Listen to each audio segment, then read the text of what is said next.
हम 2025 तक पेट्रोलियम में आत्मनिर्भर क्यों नहीं हो सकते थे ताहिरा हसन? ये जो ज्ञान अब आया या प्रयास भी हो रहे हैं, मैं उसके पक्ष में हूँ, अच्छी चीज है कम से कम। और खासतौर पर नितिन गडकरी ने बहुत सारे इनोवेशन किए इस देश के लिए।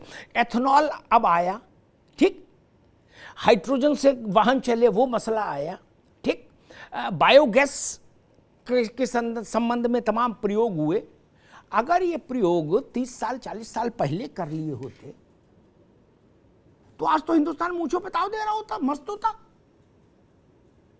40 रुपए लीटर बेच रहा होता डीजल पेट्रोल। बिल्कुल सही कह रहे हैं, बिल्कुल सही कह रहे हैं। अगर ये उन्होंने पहले कर लिया होता, और तमाम हम नए नए इन्वेंशंस भी होने वाले हैं, इलेक्ट्रिक की भी गाड़ियां आने वाली हैं, इस तरह के इन्वेंशन उन्होंने पहले किए होते तो जाहिर है, जो कोई एक सरकार की बात नहीं, तमाम पिछली सरकारों से भी ये सवाल पूछा जाना चाहिए कि उन्होंने भी क्या किया। लेकिन जो मौजूदा सरकार होती है, जाहिर है उसको आदमी जब चुन के भेजता है, वो दूसरी सरकारों पे उनको तरजीह देता है, दूसरी पॉलिटिकल पार्टी पे, तो उनकी जिम्मेदारी होती है कि वो जिम्मेदारी के साथ जनता के हित में काम करें, न कि इस तरह से मतलब तर्क ना करें और दूसरी बातें कहें। देखिए ये बात तो सही है कि जब तक इलेक्शन उत्तर प्रदेश में था, डीजल पेट्रोल के दाम नहीं बढ़े, या आपने बिल्कुल सही बताया, और जैसे ही इलेक्शन खत्म हुआ, रिजल्ट आने के बाद वो बढ़ गए। तो आखिर सरकारों को इतना नुकसान हुआ भी, शबनम जी बता रही हैं, तो ये नुकसान क्या इलेक्शन के लिए सह रहे थे कि जनता के बारे में भी कोई इनके अंदर पॉलिसी है, जनता के बारे में भी कुछ ये सोचते हैं, वो पॉलिसी बना के आगे चलने की बात कर रहे हैं। ठीक है, सिर्फ 5 किलो राशन देना, उसका हम लोग स्वागत करते हैं कि गरीब के लिए रोटी बहुत बड़ी चीज है, उसकी थाली में रोटी भी होनी चाहिए, लेकिन सिर्फ उतना ही नहीं, दवा भी है, अच्छी शिक्षा की बात भी है। ठीक है, आइए एक बात मैं शैलेंद्र सत्येंद्र यादव के पास चलूंगा, शबनम जी आपके पास आऊंगा सबसे आखिरी में। एक बात कहूं, जब बहू को कटघरे में खड़ा किया जाएगा, स्वाभाविक ही किया जाएगा, क्योंकि अब तो बहू ही देख रही शासन, मान लीजिए घर का, तो बहू सास के कारनामे जरूर बताएगी अगर सब लोग उसको घेरोगे। क्या कि अम्मा की तो समझ लो है, फिर सास बच नहीं सकती अपनी गलतियों से।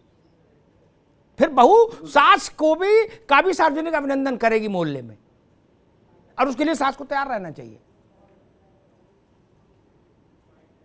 विपक्षी दलों से मैं यही कहूंगा, आप सास हैं, जो मौजूदा सरकार है वो बहू है।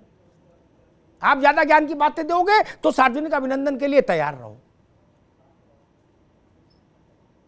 और सबसे ज्यादा सार्वजनिक अभिनंदन के लिए के पात्र तो कांग्रेस वाले ही हैं, बाकी सब तो चिल्लर है। मैं हैरान हूं, 40-50 साल आप अनवरत अखंड शासन कर रहे थे हिंदुस्तान भर में, गांव के प्रधान से लेकर प्रधानमंत्री तक, कश्मीर से कन्याकुमारी, असम से गुजरात तक। सत्येंद्र जी, आज अगर विपक्ष ये सोचे कि सारा कुछ बहू के गले में डाल के हम सारी सासें मिलके कीर्तन करें, तो फिर अब बहू उतनी सीधी तो नहीं है भाई साहब। वो तो सारे कारनामे सास के भी उजागर करेगी। क्या कि सास भी ताका झाकी करती थी अपने जमाने में, क्योंकि सास भी कभी बहू थी। जी सर देखिए, सबसे पहले तो हमें इस बात को देखना पड़ेगा।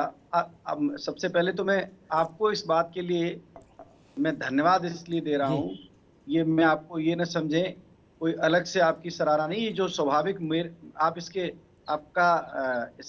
पात्र हैं, जिसके लिए मैं कह रहा हूँ आपको, आप बहुत सीनियर हैं। आप जो महंगाई का मुद्दा 2014 से, जब से देश में भारतीय जनता पार्टी की सरकार रेगुलर चल रही है, और जब से 17 से हम लोग यहाँ उत्तर प्रदेश में गए हैं, तब से मैं बता रहा हूं, मैं सैकड़ों घंटे टीवी पर बैठा हूं और बैठता हूं, और आए दिन सर ये मेरा पहला डिबेट है, यकीन नहीं मानेंगे, जो महंगाई के मुद्दे पर कोई पत्रकार इतने निर्भीक और निडर तरीके से महंगाई पर बात कर रहा है, और सरकार से और विपक्ष से दोनों से सवाल कर रहा है। यकीन मानिए सर, आज के दौर में ये मेरा स्वयं का पहला डिबेट है जो महंगाई पर डिबेट है। जी। इस देश में विपक्ष के साथ साथ सत्ता के साथ साथ इस देश के हर एक जिम्मेदार व्यक्ति को इस बारे में सोचना पड़ेगा कि आम आदमी को लेकर उसके क्या दायित्व हैं और उसका निर्वहन सिर्फ स्वयं को फायदे को न देखकर देश के, राष्ट्र के, सिर्फ राष्ट्र को बोलने से नहीं होगा। आप बताइए, मंदिर बनेगा, कितने लोगों को रोजगार मिलेगा? हम क्या राम को नहीं मानते हैं? या राम की फोटो निकाल के सबको लूटते फिरे तो ही राम को हम मानेंगे? क्या आप इस टीवी की डिबेट में इतना बेहतरीन सर आप इस डिबेट का संचालन कर रहे हैं, तो क्या जरूरी है कि आप अपने माता पिता का सामने फोटो रख देंगे तो ही अमिताभ वाजपेयी जी अपने माता पिता का सम्मान कर रहे हैं? मतलब इस बात को साबित करना जरूरी है। ठीक है तो समस्या ये है कि दिखाया ज्यादा जा रहा है और किया कम जा रहा है, और चारों तरफ से लूट मची हुई है। सिर्फ नाम है कि मोदी जी, योगी जी, मोदी जी, योगी जी। हकीकत तो ये है कि वो खुद भी नहीं कंट्रोल कर पा रहे हैं कि ये कंट्रोल हो कहां से। जी ठीक बात है। आलोक जी, आप कुछ कहना चाह रहे हैं? आप जल्दी से, फिर मैं शबनम जी के पास चलूंगा। मैं सत्येंद्र जी की बात से असहमत हूं। थोड़ा सा ऐतिहासिक परिप्रेक्ष्य 30 सेकंड का। जी जी जल्दी। सर, इस देश में जितने मंदिर बने हैं वो अर्थव्यवस्था का केंद्र रहा है मंदिर।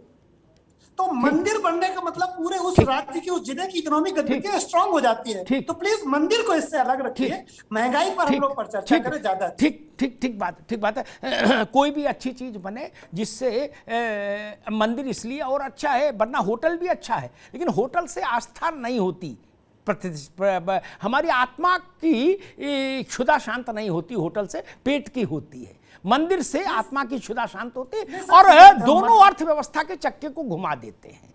एक वैष्णो देवी ने पूरे जम्मू में रोटी की व्यवस्था कर दी, पूरे जम्मू में। जी, पूरे जम्मू में, यही मैं कहना। उसके अलावा वहां कुछ नहीं है जी।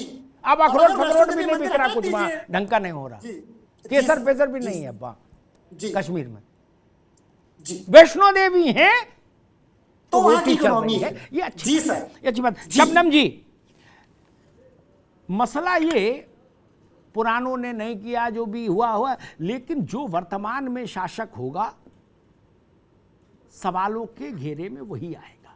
ठीक, अपने बचाव में वो पुराने उदाहरण दे सकता है, लेकिन जनता तो बहुत शॉर्ट मेमोरी के साथ चलती है, और भारत की जनता तो वैसे भी बहुत भोली है। यहां चुनाव जीतना जितना सरल है मित्र शबनम जी,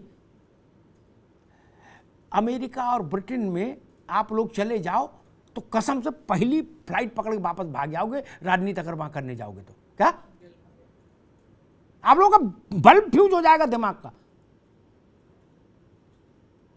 सोशल सिक्योरिटी का, मेडिकल का, फलाने का, ढिकाने का 0.3% बजट कम कैसे हो गया, इस पर 3 घंटा डिबेट होगी। क्या हिंदुस्तान में तो कुछ होता ही नहीं। आओ बाहें मरोड़ो, कुर्ता की लप सब कुछ करो, है गुलगुले बांटो और सरकार में आ जाओ, मौज लो 5 साल, जैसे पार्किंग का ठेका होता है। वहां नहीं कर पाएंगे आप लोग ना, वहां का माहौल बहुत ही डिफरेंट है। शबनम जी, तो इन सवालों के जवाब तो आप ही को देने होंगे, और मेरी चिंता, क्या पूरे देश की चिंता ये होनी चाहिए कि जो सक्षम है उनको केवल आप हर्डल्स हटा लीजिए, उनके लिए वो अपने आप अच्छा अपना कर लेंगे। ठीक,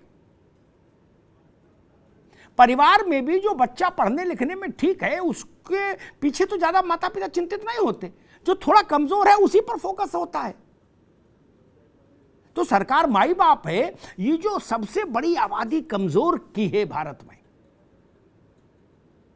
और हम लोग सब उतने तो संपन्न नहीं कि अगर सामान्य रूप से आप देखो ना, मैं अपने हृदय की बात कह रहा हूं, 5 रुपया और 10 रुपया आज भी बड़ी रकम है हिंदुस्तान में। शबनम पांडे जी, उस देश में लोग कैसे जिए?